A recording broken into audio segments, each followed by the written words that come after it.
Ladies and gentlemen, this is the 12th and final round. Right hand, Golovkin steps in and down he goes again. Unbelievable. Mayweather makes him pay. What a rookie mistake. A sensational left hook by De La Hoya. It's facts. I'm the best. You know what I mean? Sometimes I don't want to believe it myself, but it's the truth. I'm the best. I'm going to show you how great I am. From Southern California, this is the Last Round Podcast. 17, Mike. Episode 17, second of 2019, right? Am I right or am I wrong? That's right. Second of 2019. Second of 2019. I'm Danny Z alongside my co-host. Got tongue-tied there. Michael Shepard, here for the 17th edition of the Last Round. And let's just jump into it. This past Friday, Devin Haney. We're back into boxing. 2019 was the first weekend. It doesn't stop, man. It doesn't stop. New Year, Happy New Year, Merry Christmas, everything. It never stops. It never stops. There's no break. We have no off season in boxing. Do we? We don't. No, really maybe a week. Maybe a week. That's an off season. So yeah, this past Friday, from Shreveport, Louisiana, on Showtime, Showbox, the new generation, Devin Haney improves to 21-0 with a unanimous decision over. All right, you pronounced his name right last time, I think, so you have to say it again this time. I think it's pronounced Undongeni. Whatever. Sounds about right. Sounds about right. Devin Haney gets the UD. It was for the vacant WBC International Lightweight Championship. He dropped Ndongeni in the second and cruised to a 100-89 victory on two scorecards, right? And then the third scorecard was 99-90. How'd you see the fight? Did you catch it? I caught it. I thought it was a good fight. It was obviously a step up for Devin Haney. You know, finding somebody who was 25-0. He dominated really from start to finish. Dropped him in the second with a clean right hand. And then really, I thought he might have stepped it up and tried to get him out of there. Looked like he kind of did in the last couple of rounds. But, you know, 25-0 coming from South Africa. He was a pretty hard guy to get out of there. He knew what he was doing. He had a bit of experience. But you could see after the fight, Devin Haney was talking about he wants to step up now. He wants to try and be more of a contender than, you know, he was kind of saying, this is the last time you'll see me in Showbox generation, you know. He says that now he should be headlining cards. He could be right. I mean, I don't necessarily agree that he should be headlining. I mean, I get it. It's admirable that he's trying to say that I should be headlining Showtime cards and, you know, trying to step up. I mean, it's confidence. That's great. I'm not saying that's the wrong direction to go in, but I still think they're going to keep him on a couple more Showbox cards. I mean, he's headlining these. That's a pretty big deal. I mean, yeah. I mean, he needs to get a few names on the resume. You know, people coming now. Obviously, he's rising up the ranks. He needs to get a few people, you know, coming down the other side. Yeah. You know, a few people who are kind of close to retirement, get a few names on there because obviously he's kind of, you know, he's what, 21-0 now, is it? Most of the people on his resume are, you know, guys he really should be beating. So, I mean, he can't. I mean, the good thing is that he's on Showtime regardless. He's headlining his own cards. Yeah, they might be Showbox cards, but at the end of the day, they're his own cards. He's a headliner. And I know he wants to step up and get onto the actual Showtime platform, which is, you know, the bigger platform in a sense. Do you think that him having his own promotional company, Devin Haney Promotions, who he's like the youngest promoter to ever get licensed, by the way, kind of hurts him that, I mean, the good thing is that he's under Showtime's banner. So if Showtime told like PBC or Al Heyman, hey, we want you to put Devin Haney on your undercard or something, I mean, they'd probably do it. I mean, Showtime, obviously, as a television broadcast partner, has a lot of muscle. But do you think that hurts that maybe because he's not with like a big promoter that he getting the exposure, you know, having a team behind him to push him out there? Kind of. I mean, he's doing all right on his own, but I mean, yeah, you know, I think most people who end up going down that route, obviously Mayweather being, you know, obviously the major one that everyone's going to know about, they kind of did that when he was already at the top. Yeah, after De La Hoya, he was already at the top. You know, which means, you know, you're already a commodity, you're already in demand. So then you can obviously branch off, get your own promotion, and, you know, you're already wanted. So, yeah, I would agree with that. I think, you know, having somebody like top rank behind him to push him, you know, because I would say Teofimo Lopez is probably more well known to the casuals, especially with his knockouts and his dances and stuff like that. So I think he's doing a better job being under Top Rank's banner. So yeah, I would agree with that. I mean, at 21-0 with 21 fights and obviously undefeated, he's obviously getting close to a world title fight, or at least a world title eliminator, which could happen this year. I mean, it's highly probable, of course. He would obviously it. So he's at lightweight, and he says he wants to move up. And he put on a picture today on Instagram of him and Lomachenko. Oh God, champion v contender. He's throwing it out there. Hey, you never know. I mean, who does Lomachenko have to? Who can he fight? The thing is, I think Loma's looking for those big names. Absolutely, I agree with that. But I mean, who can he obviously fight though? I mean, unless he crosses. Honestly, I'm expecting the Linares rematch. If Linares fights this weekend or next weekend, I think it's next weekend. Yeah, it's next weekend. Yeah, against Cano. Yeah, if Linares gets that W and does okay, I wouldn't be surprised in April or something that the Lomachenko rematch happens again, because they've already worked before. You're forgetting, Danny Z. He's got to get past his mandatory Anthony $1 Million Crawler. That's right. Don't just skip over that. I forgot about the UK. And apologies to the UK. Yeah, you know what? I could see them making that fight. It'd be bigger if Lomachenko goes to the UK though. I think he will, just for the exposure. Yeah, it'd be huge. Linares did it, came over there and just beat up quite a few Brits, and then came back. Does ESPN want him to do that? Because obviously they're, ESPN's over here in the States, and that's his television partner. I think it would work well for them though. I think it would work well. It's win-win. He's more than likely going to win the fight. He gets the exposure over there. It's not very often that they'll see somebody like Lomachenko on British soil. So I'm sure it'd be a huge fight. It'd sell out. He'd probably be a good payday from Eddie Hearn. Yeah, I think it's win-win, really. Earn with Hearn. Yeah, earn with Hearn. But yeah, we'll see. I mean, I think his next fight's he's gonna try to have, at least a semi name in the division, whether it's 140 or 135. I think he, especially basing off his post-fight interview this last Friday, I think he wants some type of name. Like you said, he needs some pretty notable names on his resume before he gets taken seriously. So I wouldn't be surprised they put him in there with somebody pretty solid in his next fight. And I think he's earned it at 21-0. I think he's at that point. Give him a shot. He's only 21 and stuff, but these young guys coming up and being some of the best fighters in the world. I mean, Canelo, how old was Canelo when he was a superstar set essentially already? And then Gervonta Davis won a world title at 21. And, Ryan Garcia, I mean, might not have the skills and the talent, but he has a popularity and they're pushing him. Mm-hmm. So, it happens. It happens. Just because you guys are young doesn't mean they're not good fighters. So we'll see. We'll see how his next fight turns out. And then moving on to yesterday, Sunday, from the Microsoft Theater in downtown Los Angeles on Fox Sports 1. Your guy won. The guy you picked won. Caleb Plant defeats Jose Uzcategui in a unanimous decision for the IBF Super Middleweight World Title by scores of 116-110 twice and 115-111. So Mike was actually there live and in person representing the last round. What'd you think being there? Obviously, it's a new arena, Microsoft Theater, kind of small, but they managed to pack it out. I thought it was a good fight. I thought it was one-sided. I thought Caleb Plant, quite easily, to be honest with you, seemed to be a boxer, puncher. The fight actually reminded me slightly, I don't know what you thought watching it on TV, of Billy Joe Saunders, David Lemieux. Really? How? Just the fact, it was a skillful boxer, just light on his feet, would come in, kind of get a few shots off, then get back out of range. He was making Uzcategui miss a lot of fresh air shots, which was kind of what reminded me of the David Lemieux. Okay. Even showboated a few times, kind of, looked at the crowd, stuff like that, kind of like Billy Joe Saunders did.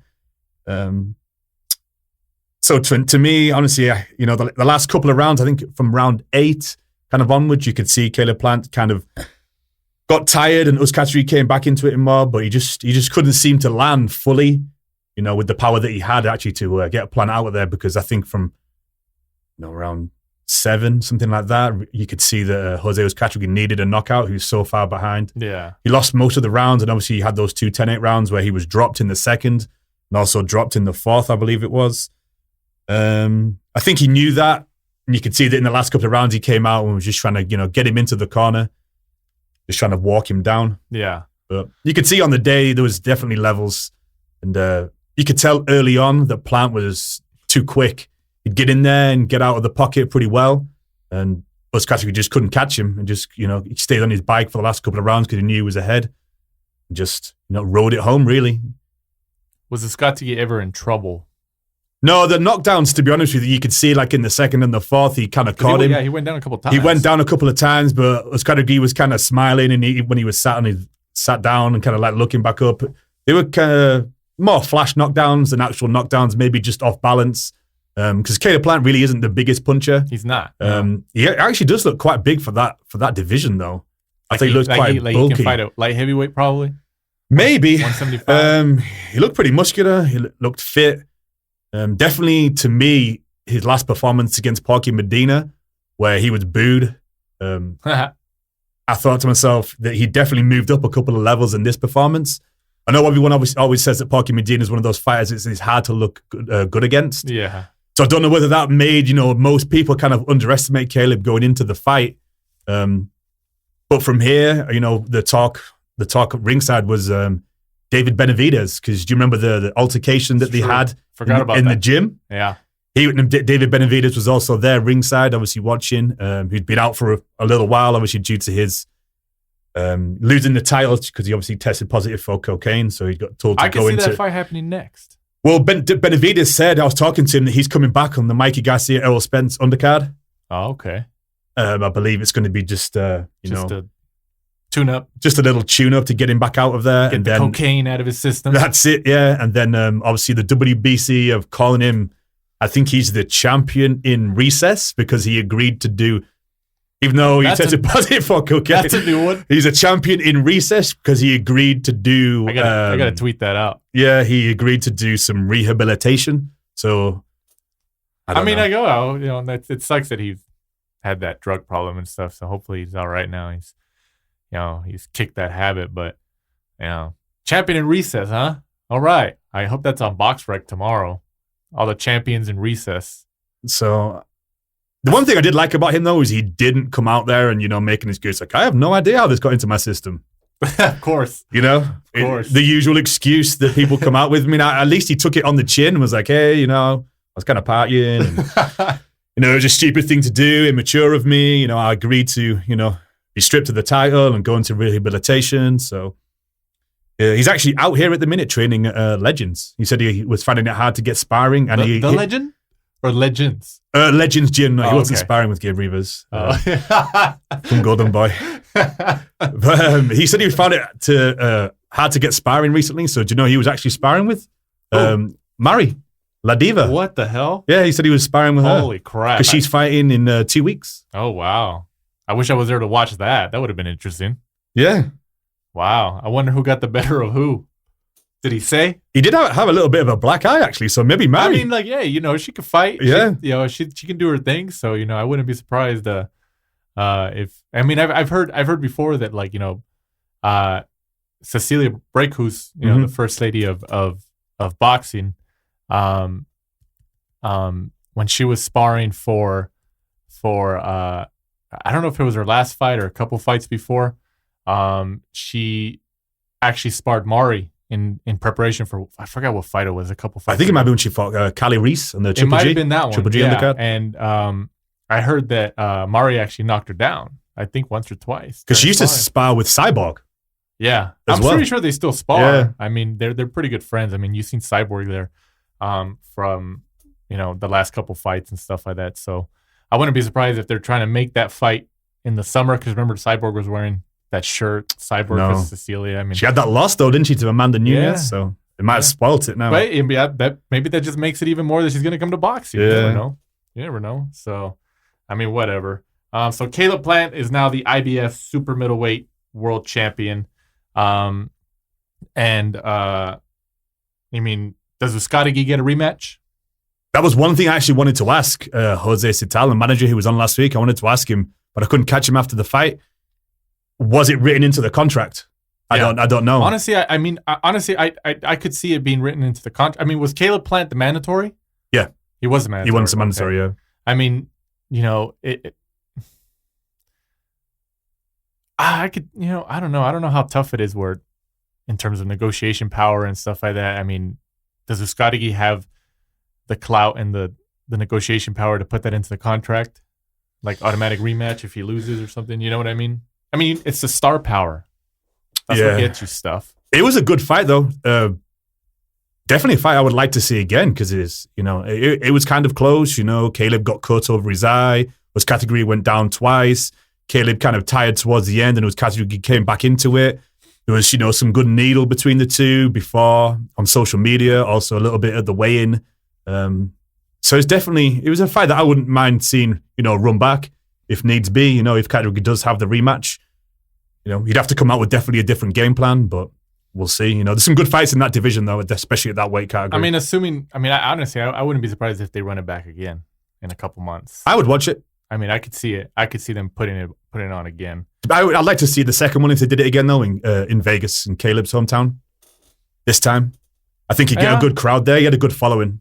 I mean, one thing I did want to touch on was Caleb had definitely had his fans definitely had some of the best T-shirts on the back. No way, Jose.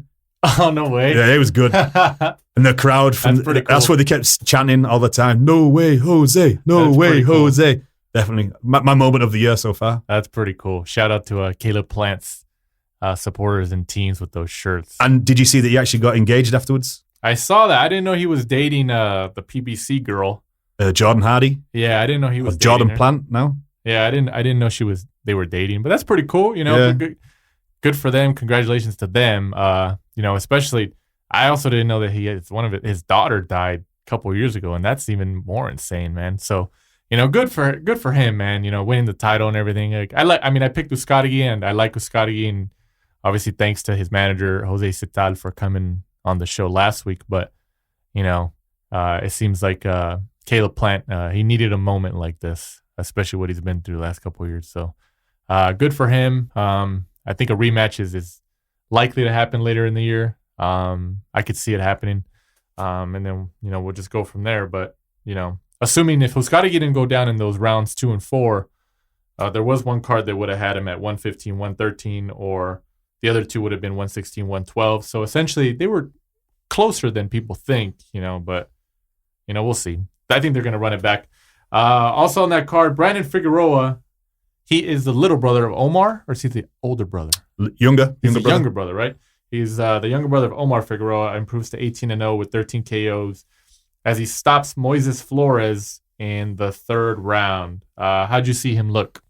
I thought he was good. You could tell he came out with a game plan to work the body. That's pretty much all he did for the 3 rounds, really. Came out high pressure fire, throws lots and lots of punches. Definitely one who I think, you know, with age will grow into the division, maybe even move up a little bit. Definitely similar style to his brother, all action. And obviously his brother's fighting next month against a friend of the show, John Molina. John Molina Jr., who we're hoping to have on the show soon. So hopefully, John, if you're listening, come back on and talk to us about your fight and how you're preparing and what's going on. And then also on that card, Rigondeaux, he's back after a 13th month layoff. He comes back and he stops Giovanni Delgado in the very first round. 1 second to go. It was kind of reminiscent of, in a weird way, of didn't he fight Moises Flores where he hit him after the bell? Yeah, and then the referee didn't know what to do at the last second of the round. That's so right. It's kind of like, I bet you at the last second he was like, oh crap. I mean, I guess that's his thing now. He's trying to patent that where he's, you know, at the final second of a round, that's where he does his damage. But how did he look right there ringside? From ringside, you can see he was levels above. You know, Rigondeaux is one of those fighters who kind of, you know, sets his own pace, dictates the tempo inside the ring, and you can see he doesn't waste many punches. You know, when he throws, generally he'll land. I thought he looked good. It was nice to see him back in there. Obviously, you know, very quiet. He did a few interviews afterwards. Obviously, still doesn't speak very good English. But afterwards, he kind of said to everybody that he would like anybody, literally anybody at 122 and 126. You know, he's another one of those Cubans that you never know how old he actually is. You know, probably in his 40s, you know, early 50s. So I think, he's you know, up just there somewhere. Yeah, so, you know, he wants to get back out there and, you know, just literally get into those big fights. So he said he didn't call any names. He just said he's welcome to anybody at 122 or 126. Who's at 122? Ray Vargas has a belt. He's fighting in February. February 9th. February 9th. The Golden Boy card in Fantasy Springs Casino. So Ray Vargas has about a 122. Who else is at 122? Danny Roman. That's 122, isn't it? Danny Roman, that's right. Thompson Boxing. He has the world title as well. The Navarrete who beat Dogbe. Oh, that's right. I forgot about that. Dang. Okay, there's some names. 126, of course, has some more.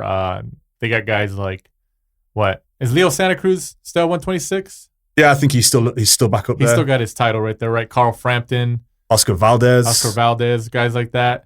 Josh Warrington. Who just recently got that belt. One time a year, Gary Russell Jr. So, I mean, I could see them putting him against Gary Russell. I think the fight everybody wants is the Leo Santa Cruz, Gary Russell, though. Well, yeah, everybody wants that, but obviously Leo's not going to fight him next. Like, he's fighting... He's fighting... The fight that he's got, though, coming up in February is more of a tick-over fight. Yeah, it is. For Leo. It is. So, like...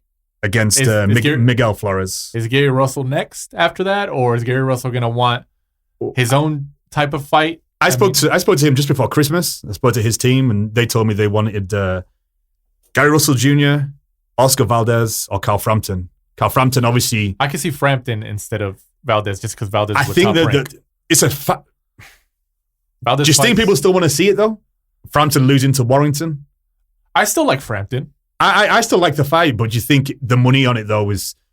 Because Leo's coming towards the end of his career. He literally, I think, he just wants big paydays. I think styles make fights, and I think Frampton and Leo, anytime they'll fight, like Pacquiao Marquez or like Barrera Morales, guys like that, are always going to be able to make an exciting fight. Their style is just, I mean, both fights were really competitive. They were really good. I think, though, that for the first fight, Leo just didn't use the qualities that he had. He didn't use his height. He didn't use his reach. He fought as a smaller fight. He fought down to Carl Frampton's level, and then you could see in the rematch that obviously someone had probably told him like, "Hey, you didn't use your reach. You know, he has to come in to hit you." Yeah. So you could see that he'd worked that out, or you know, with his dad being sick, maybe his dad being ringside this time, told him, "Hey, you need to stick to this game plan," and he did that. And I think if they did it again, I think it would be exactly the same. Because he could just keep Carl Frampton off for 12 rounds, just boom, every time he comes in. But even the second fight was still pretty competitive. I know Leo won it, and I scored it for him too. But I don't know. I wouldn't mind seeing a third fight, and obviously Leo's open to a third fight, and they've both called each other out. But I mean, Frampton did lose to Warrington, so does that hurt his chances? Does Leo go against Warrington instead? I'll tell you which one I would like to see, and it'd be an absolute war. Would be Warrington against Valdez. Oh man, that'd be an absolute war. I could see that. I could definitely see that. Let's see how Valdez looks this weekend. Because there's a top rank card, right? In Frisco, Texas. Let's see how he looks this weekend. Because this is his first fight back ever since his broken jaw. So he's fighting Carmen. Is it Thomason? Is that how you pronounce Something like that. Yeah. So unbeaten Mexican fighter, 19-0. Let's see how he comes back after that broken jaw against Scott Quigg at the Stub Hub last year. Sorry, did I say Mexican? An unbeaten Italian fighter? Italian. Oh, they're mad at you now. You're going to get all that hate. All that hate from the Italians. They're going to get you, Mike. You crazy UKs. But moving on, this Saturday, probably at the moment, the biggest fight of the year, or at least in terms of names, from the MGM Grand Garden Arena, January 19th on Showtime pay-per-view in Las Vegas. Manny Pacquiao returns against the problem, Adrien Broner, for the WBA World Welterweight title. What do you think about the fight? All right. Well, to me, I think Pacquiao, throws too many punches and should really beat Broner. I think the problem that Broner always has is that after he gets caught, he tends to, slow down. He doesn't throw enough punches to win rounds. He's had quite a few problems since moving up to 147. And every time he's actually moved up and fought someone of note, like Mikey Garcia, Marcos Maidana, even obviously Jesse Vargas, and who was the other one who beat him? Was it Sean Porter who beat him?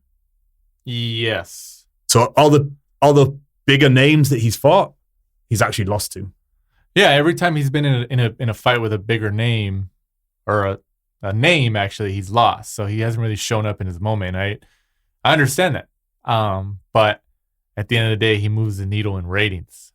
That's why he gets the fights. That's why when he fought Jesse Vargas, there wasn't really a huge fight in terms of names, but he still gets that Showtime. He still gets that Showtime spot. Yeah, because that was obviously that wasn't a pay-per-view, but that was just a regular Showtime broadcast, and he actually, the ratings after that, were, pretty decent. It surprised me that this is actually his first pay-per-view.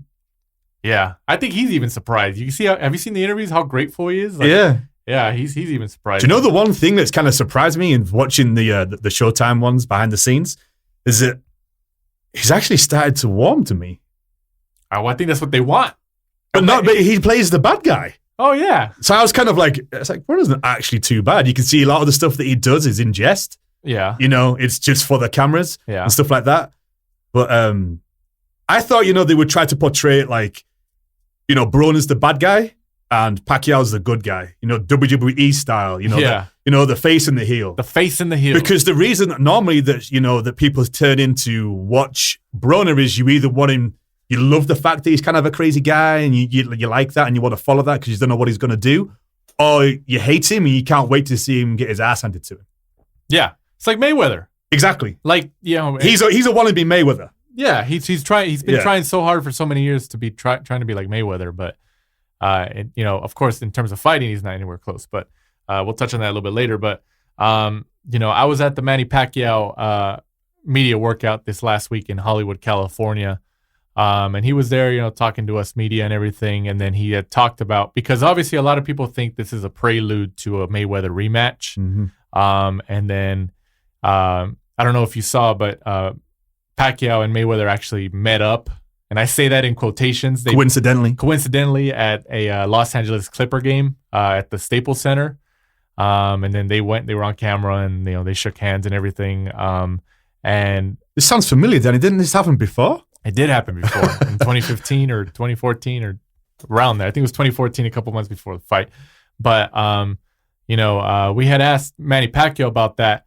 Or actually one of my press colleagues at the media workout at the Wildcard Gym in Hollywood, we had asked Manny Pacquiao about the Mayweather information, and this is what he said. Thank you. You had some contact with Floyd Mayweather yesterday. What was said between the two of you? Oh, I didn't know that he was there. I was just invited for Filipino Heritage Night, so I didn't expect that he was there.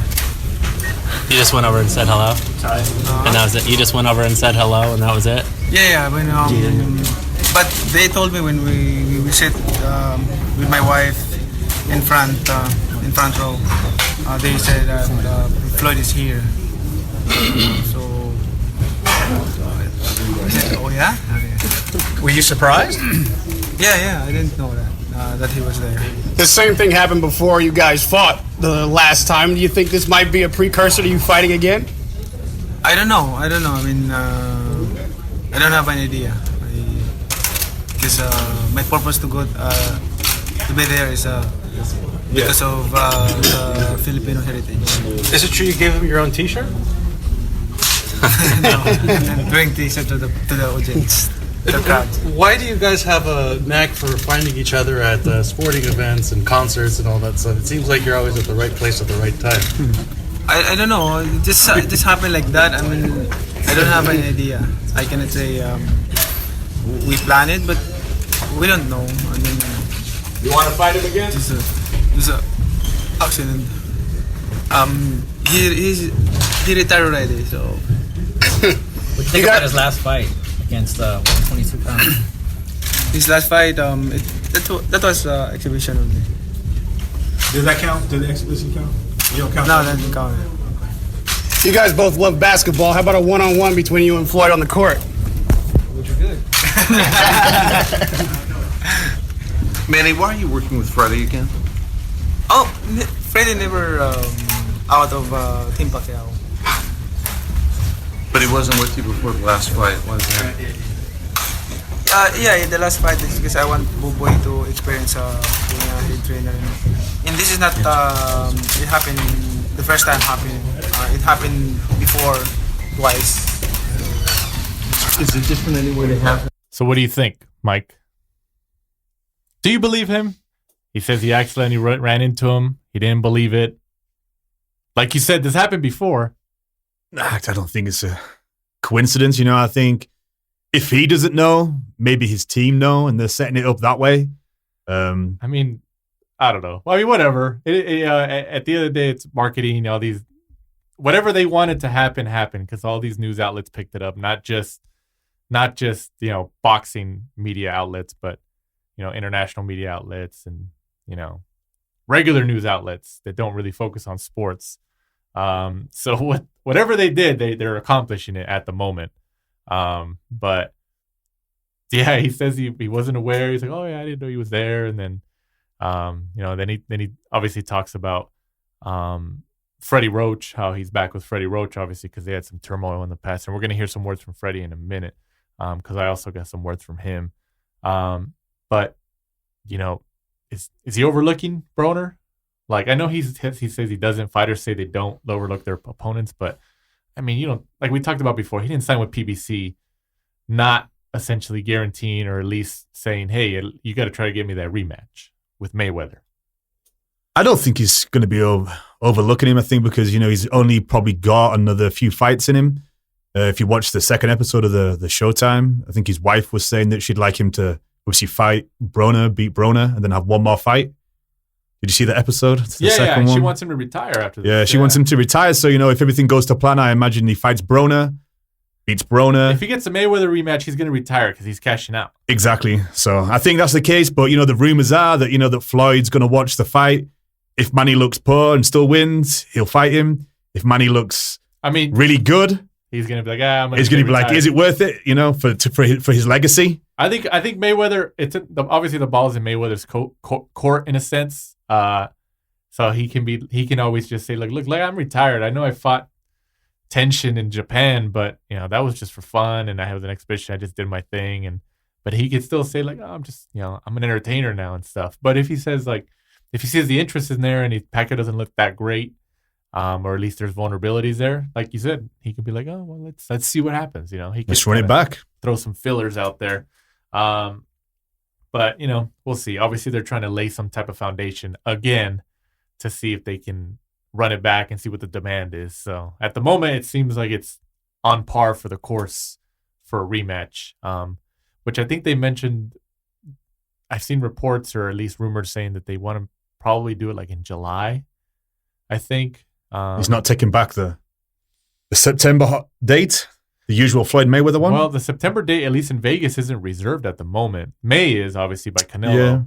Yeah. But then I was reading that July, they might try to do a July fight if they do a Pacquiao rematch, which is just rumors. But I guess that's some rumblings in the business. Knock you back to 2020 and open up that new Raiders stadium. You know what? I can see that.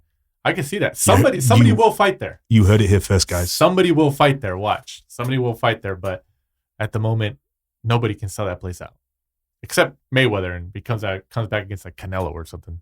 But we'll see.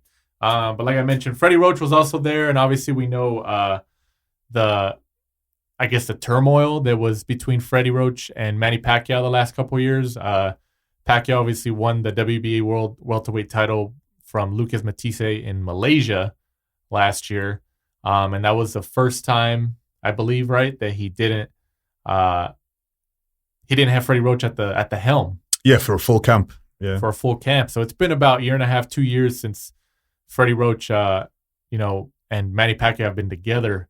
And Freddie had mentioned to us at the media workout just before Manny got there that he thought he was fired. he thought he was fired. He didn't get a call for that fight, and he watched it on TV like everybody else. So he watched it on TV, and then he goes into further detail. Freddie Roach goes into further detail about what exactly brought them back together for this fight against Adrien Broner, and this is what he said. Australia,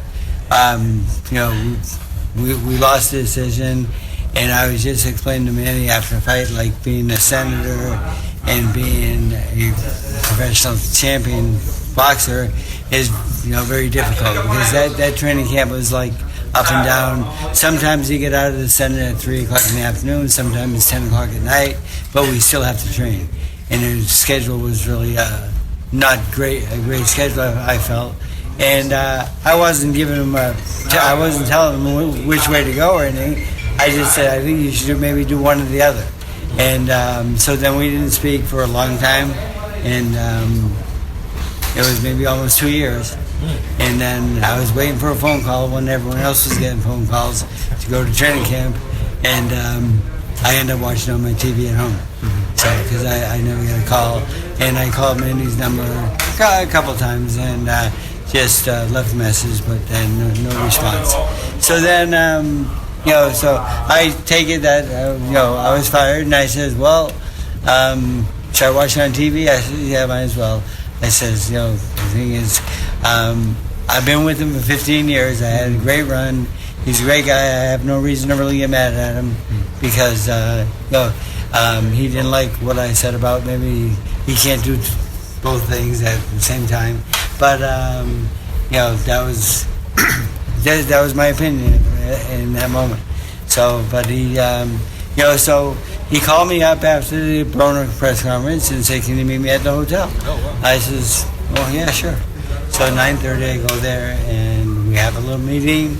There's 10 guys in the room, people talking. We went off to the side. He said, okay, first of all, I'm sorry I didn't invite you to the last fight. I said, no, that's gone. Forget about that. I don't care about that. I said, where are we at right now? And he's starting negotiating like we negotiated every fight. I mean, we don't have a contract with every fight. We just negotiated a deal. Okay. And he told me how much money he's making, told me how much money I'm making, how much this, that thing, just clean everything up. What do you expect of me? He says, I want you to let Boo Boy do a little bit more mitts, because I want him to be better known as a trainer. And, when he retires, Boo Boy will have a future in boxing. I said, no problem at all. We'll work together on that. We've always worked as a team. And it was real quiet. I don't think the 10 people that were watching TV beside us really listened to us, because we were just talking quiet back and forth. And it was just one-on-one. And I said, okay, I'll see you tomorrow. And we've been working quite well together, doing the mitts with him almost every day. And then Boo Boy was up yesterday, so I said, Boo Boy, it's your turn to get beat up today. So you can pass some of that pressure on to somebody else, man. Huh? I mean, wearing it. I said to Boo Boy, you're lucky you don't wear a body protector, because if you hit the body shots, because he even shot in the chest the other day. Fuck. My whole body felt like it went numb and stuff like that. And I said, I knew this wasn't a good idea, that body protector, but he likes to hit it so much, so I knew it would be a big plus for me and him. So what do you think? He seemed, when we were there, and watching him give that answer when he talked about that Manny, didn't give him a call, and he was waiting for the phone call. These other people were giving him a call. In terms of for the training camp, and he seemed pretty disappointed. That he didn't get a call. Like, just seeing his face. I mean, obviously there's interviews where you could see his reaction and stuff, but just being there as he was saying that, you could see that he was like, it kind of affected him. He was like, man, like, I've been with this guy for 15 years. It kind of sucked. I was like, poor guy. He seems energized now. He seems to be back to the old Freddie. I'm sure having, Manny around Wildcard Gym's going to give, everybody a bit of a lift. It brings a lot of visitors to Wildcard. And to be honest with you, when Manny left, and obviously Cotto left, he's built up quite a good stable. He has. Since then. So, I'm sure he's going to be busy and, getting Manny back in there is going to bring a lot of eyes back onto Freddie because, when he left and then Cotto left, quite a few people started to, turn on Freddie and say he's not the coach he was, he's kind of like over the hill, he lost a lot of people from his stable, but he's kind of to build back up again. Listening to him in the interview there and obviously seeing him, he seems to have, be back to the old ways of Freddie. So it'd be kind of good to see if he can have an effect, and break down. One of the things that he's very good at is, looking at an opponent and breaking them down. Yeah, and that's what everyone's always said that he's really, really good at. So, it'd be good to see what he can do for Manny to get past Broner. The biggest problem I have with Adrien Broner is that he seems to have all the talent in the world, but he just doesn't have the right head on his shoulders. Oh, he yeah. He just wastes it. He said himself in some of the Showtime things that he needs a strong military-like coach, like Cunningham. He's not going to take any shit. But hasn't he been with Cunningham for a while now? I think on and off, because obviously he was training in Mayweather for a bit, and then he needs. Who he needs? He needs a guy like a Virgil Hunter or, I don't know. Cunningham. I like him as a trainer, but I think that and I know Adrien Broner went to Miami for this training camp. He got away because he's from Ohio, right? Cincinnati, yeah. So that's a good thing. They kind of got him away, but you're in Miami Beach. Like he needs to go I don't know. Even if he goes with an Abel Sanchez in Big Bear, isolated. Yeah, I think away from the nightclubs. I think that's what he needs, man. Yeah, that's what he needs. I know he's a young guy. He wants to go out and party and do his thing. I understand that, but for a fight like this, I know he went to Miami and that's a step forward and stuff. But honestly, if he loses this fight, especially if he gets, I don't know. When's the last time he got stopped? Maidana? Yeah, Maidana. His recent ones. Mikey was a 12-round decision. Right. Vargas was obviously a draw. But Pacquiao has the power. That's the thing. He still has the power. So, I don't know. I think it's always a repeat movie for Adrien Broner saying, oh yeah, he has the talent. And then there's people say he's a 4-division world champion, but that seemed like it was very strategic. Very strategic. Look at the guys he fought. Yeah. Like we touched on before, every time he stepped up and fought a name of any note, he's actually lost. Yeah. And I think if he actually had a strict military-like coach, I don't think he'd be fighting at 147. No, absolutely not. He'd probably be on 140. Yeah, I think so. Yeah. But, like you said, we always, it's kind of like beating a dead horse. How many people have said, yeah, man, he has a natural talent, but he just, his mind and his physicality and the talent just don't gel together. He just can't find it. He doesn't show up in big fights. He doesn't. And the whole Mikey thing, I was like, you know what? I gave him a really high chance against Mikey. He's a bigger guy. He's fought essentially the better competition in a sense. He was at welterweight and, fighting Sean Porter and guys like that, even fighting guys like Maidana a couple years ago. He's been in there with some high-class guys and, and Mikey beat him. Mikey beat him coming up from essentially 130, 135. Easily. Yeah. So, I don't know. And then he fights Vargas and he fights to a draw with Jesse Vargas. And I thought Vargas won. Yeah. So, I don't know. I think Broner got the draw because it was Broner. He's the name. Yeah. Yeah. It still shores him up for, maybe Al Heyman thought about it in the future. He's like, okay, I'm going to try to get Pacquiao and then I'll put Broner against him. So, that could be it. But like you said, Broner just, I don't know. I feel like every fight he's in there, we talk about okay, he seems serious now. Like you said earlier, you're starting to warm to him. That's what they want. Yeah. Showtime's calling this a 50-50 fight. This isn't a 50-50 fight. It's not.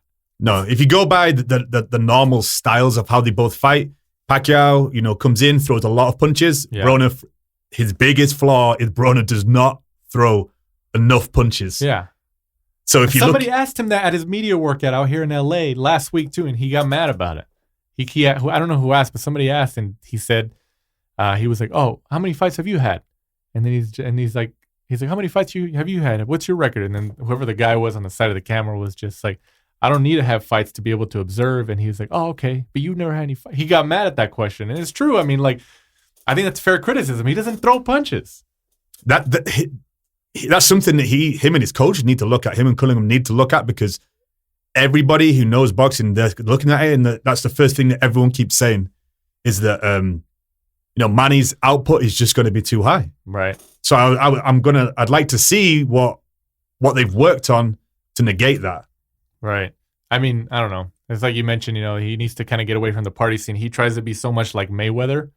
And even when we were at the media workout at the wild card, Freddie Roach, somebody asked, one of our other press colleagues had asked Freddie Roach about, being Broner being compared to Mayweather and what he thought about it. And, obviously Freddie Roach is a pretty honest guy.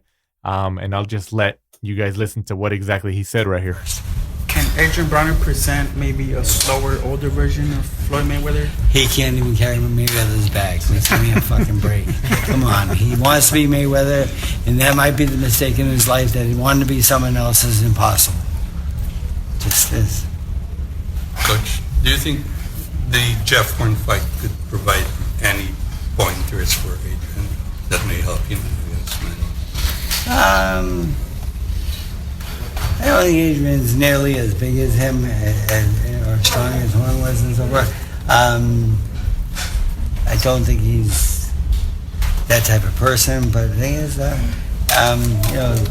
Horn. I mean, Manny was probably in 50 headlocks in that fight. I mean, to be honest with you, I mean the guy from Rough pushing him to the ground and so forth. So. To prevent that from happening, Manny's going to box smart, in and out, and he's not going to let the guy even touch him. So we did learn something in that fight. Yeah.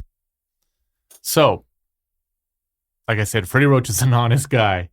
He just straight up answered the question. He's like, he can't even carry Mayweather's bags, and he just says, "Give me an effing break, man." Like, I mean, it's true. Like, he tries to be Mayweather. I mean, everybody has said that, and for a guy like Freddie Roach, Hall of Fame trainer, has had all these world champions, that's pretty telling. I mean, there's video footage of him trying to be Mayweather, counting money, jewelry, this, hanging out with this person, that, partying, getting arrested, which actually got arrested during this trading camp. So, I mean, do you agree with that?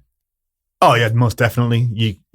When he first hit the scenes, everyone was kind of like, tagging in the next Mayweather. He'd come in, with that shoulder roll that Floyd's obviously famous for.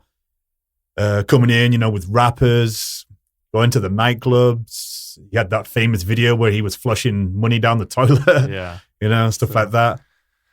So, yeah, I would agree with Freddie. Would it be nice to see, Broner, if, the pennies finally dropped with him and he's, going to be his own man. Like he kind of touched on himself, this fight really is going to determine his legacy. Whether he wins this fight and he goes on to bigger and better things and realizes, or, he's just going to be another needy man who's tried to step up and fought, a faded Manny Pacquiao, and Pacquiao still beats him. Yeah. From here, I think Manny wins. Manny moves on, fights Floyd. If Broner wins, you think Broner gets the Floyd fight? No, absolutely not. Where would you think he would go? They're gonna put him up against one of the bigger welterweights. Thurman, Porter. I could see Broner fighting Thurman. PBC? Yeah. PBC, yeah. PBC. But Heyman likes to do it like that. But you're going Pacquiao? I think if they both fight to styles, yes, definitely. In a weird way, I think, Broner has the power and the talent to do it. But I'm not going to say that this time. I feel like I've said it before, and I'm not going to say it this time. I think Pacquiao beats him. Part of me says he's going to stop him, but I think it's going to be a unanimous decision, and there's going to be some pretty, intense moments, but I think Pacquiao beats him. Unanimous decision. I'm going to go with it. I'm going to say that Pacquiao beats him unanimous decision. But I'm not trying not to sit on the fence, but I wouldn't be surprised if Broner catches him, because there's no but, man. It's just the age. At some point, Manny Pacquiao is he looked good against Lucas Matisse, but was there any testing for that, Danny? Was there any VADA testing, WADA testing? Is there any testing for this fight? I haven't heard anything. It's true. I mean, there could be. I could be wrong, but I haven't heard anything. But I'm going Pacquiao. I'm going Pacquiao. All right. And we're just going to have to wait and see and talk about it next week when we come back for episode 18 after, at the moment, the biggest fight of the year between Adrien Broner and Manny Pacquiao on Showtime pay-per-view this Saturday, January 19th from the MGM Grand Garden Arena in Las Vegas, Nevada. Thanks again for listening, whether you're listening on Apple Podcasts, iTunes, Spotify, Stitcher, CastBox, whatever. Hey, we might be on YouTube. I don't know. I know a couple of them are. At some point this year. At some point, but we're getting there. We're getting there. But thanks again for listening. Mike, you want to add one more thing? Obviously, if you're listening, make sure to give us a review on iTunes. Give us a 5-star review. It gives us more exposure on there. And obviously, try and climb up the ranks. And thanks again for listening. Thanks again for listening. This is the last round. Thanks for supporting and listening to the show. Follow us at The Last Round 12 on social media. Rate, review, and subscribe.